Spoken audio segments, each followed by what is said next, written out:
Hello everyone, my name is Rob Franek. I'm editor-in-chief here at the Princeton Review, and back with you again today to talk about a question that's on the mind of lots and lots of students across the planet. How are you going to spend your COVID-19 summer? Now, you may have had a job all lined up as a camp counselor or an intern or a cashier, or maybe you even mimicked my own high school summer job, which was making an unending stream of hamburger buns. And honestly, folks, if I never see another sesame seed again, it would be okay. But here's the point, folks.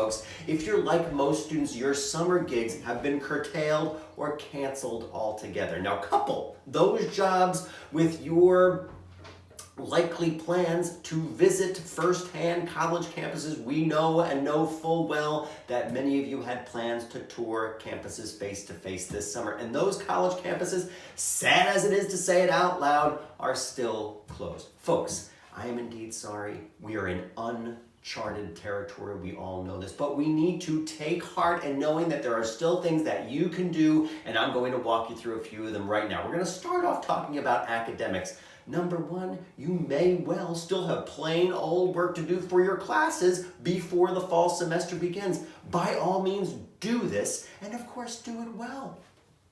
Next, if there were skills that you feel that you didn't get a chance to work on because of the quick switch from face-to-face learning to online learning in your high school, then spend time sharpening those skills this summer. Remember that you'll want to start the year off super strong this fall. Folks, that's your goal, whether you're going to be on campus physically or still learning remotely. You also know that you may have the opportunity to take online classes this summer. And folks, that is a sweet option because you will likely earn real letter grades, not pass-fail grades. And you'll also take classes that you likely wouldn't be otherwise able to take.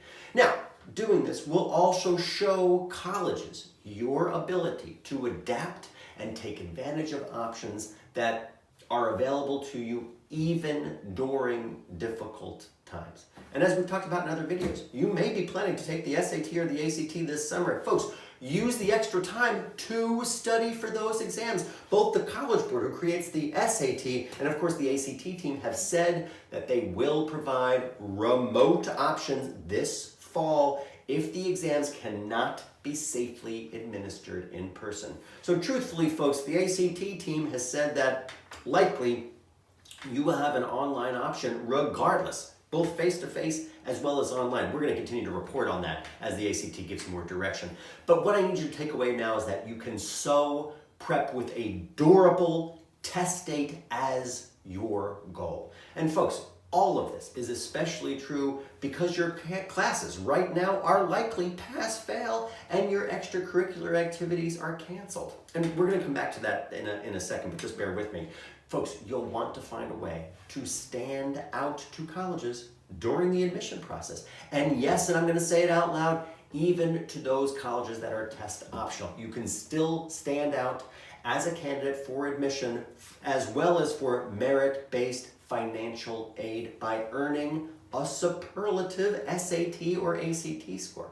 Now, speaking of colleges, this summer is also a great time to get a head start on your college essays, even if you're not a rising senior. And if you are a rising senior, then you should definitely be using these summer months to get started on your essays now. Folks, we have a spot on college essay tips video that we recorded here for our YouTube channel. It's called How to Write a Game-Changing College Essay. Take a peek. It's right here on our channel. And then, of course, get to work. Folks, we recognize that inspiration is certainly part of the process, but something that you need to remember of your college essay. Your college essay is a short piece of writing that has to be really good. Folks, there is no substitute for time. So start early and then sit with it and then rework it and then sit with it some more. Investing the time now will make all the difference later. And again, folks, your essay is one of the few ways that you can really distinguish yourself right now. So while, of course, your other activities have been suspended and other opportunities canceled outright, remember also that your essay gives colleges insight into who you are and how you think. So take it seriously and, of course, write it well. Now, speaking of college, As I quickly mentioned before, you may have had plans to visit colleges this summer.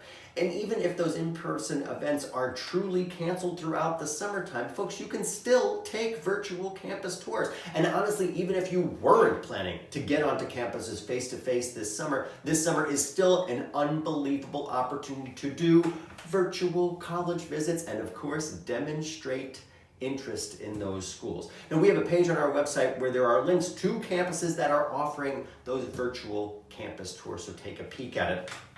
And then, of course, get in your comfiest clothes and start to visit.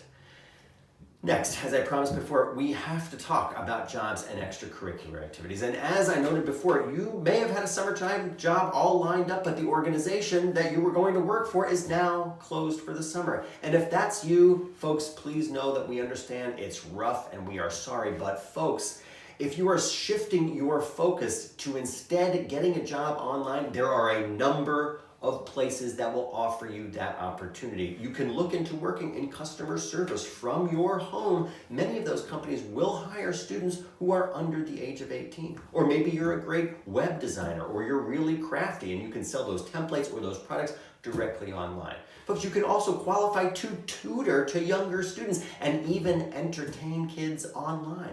And if you're looking to volunteer, then folks, there are truly all sorts of exciting volunteer opportunities that you can take advantage of, again, directly from your home. We published an entire video on this right here on our YouTube channel, so take a peek at it. And you'll see in that video that you can contribute to scientific research, or transcribe historical documents, or help folks in need via text or calls. Folks, you may be limited in where you can travel physically, but you can absolutely make the world a better place from wherever you are right now. And again, as for extracurricular activities themselves, some of them are simply more conducive than others to physical distancing. We know this. So if you were playing a varsity sport, then you probably aren't practicing with your team right now, but you can still do solo drills to make sure those skills remain sharp. And if you play an instrument, then you're probably not doing any chamber or orchestral music right now, but you can still practice every day.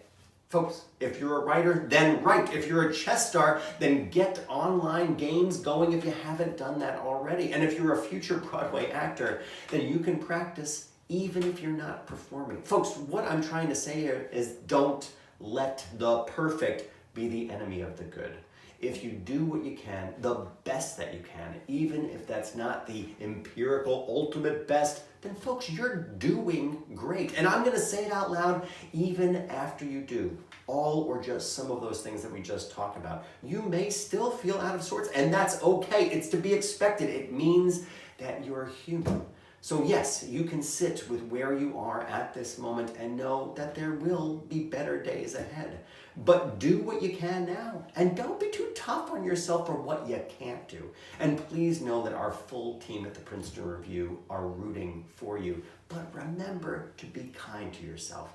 And of course, if you found other things that you can do over the summertime, then of course leave us a comment here. And if there's a topic that you'd like us to cover in the future video, then comment here. Folks, again, my name is Rob Franek. I'm Editor-in-Chief here at the Princeton Review. Be well and be happy, and I'll be with you again tomorrow. Take care.